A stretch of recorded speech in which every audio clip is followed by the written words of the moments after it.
สวัสดีทุกคนวันนี้มาพบกันชนะฟองมาเราขอน้ำมันสตอรี่แล้วเนาะวันนี้น้ำมันก็จะพาทุกคนมาเที่ยวสวนสตรอเบอรี่กันแล้วเดี๋ยวจะได้ทำไปเบิ่งกันเลยเนาะเย่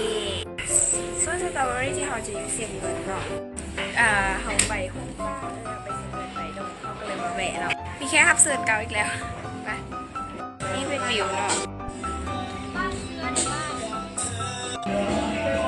นี่ก็จะเป็นตุนมันเนาะเห็นสตรอเบอรี่แดงแล้วนี่เนาะ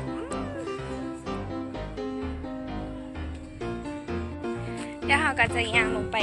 เก็บสตรอเบอรี่เนาะแต่ตอนนี้ข้าวหอมผลงามอยู่ลงนี้เลยนี่หักโบมีข้อแม่หักแฉช่วยสุติวันเห็นลูกแล้วเดี๋ยวค่ะจะเข้าไปเก็บสวนสตรอกันเลยเนาะก็จะได้ยายปีนไปเนาะเดี๋ยวทุกคนให้มองมันมีม้าคร่าวๆชื่ออันจี้ลงแฟนนังกี้ว้ายค่ะนอนเลยไปเชี่ยวไปเถอะ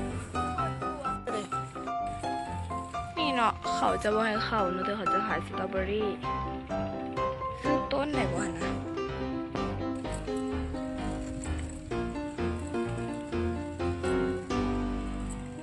อันนี้เขาเพาะพันธุ์มันอยู่หน่อยเห็นป่ะขาวๆนะ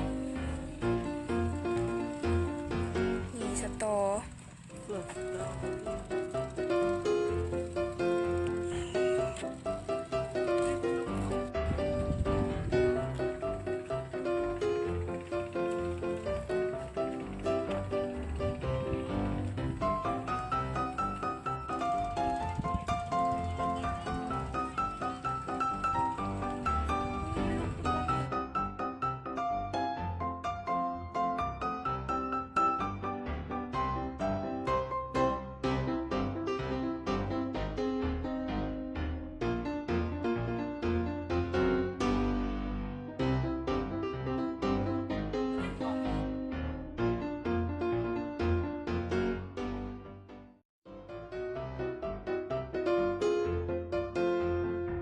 นอกจากมีประมาณนี้ค่ะแบบ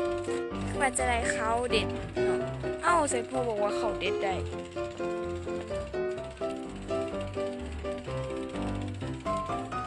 ถ้าเจียนั้นเนาะนี่มีวิวให้ถ่ายรูปได้เนาะถ้าจะไปนั่งกินสตอ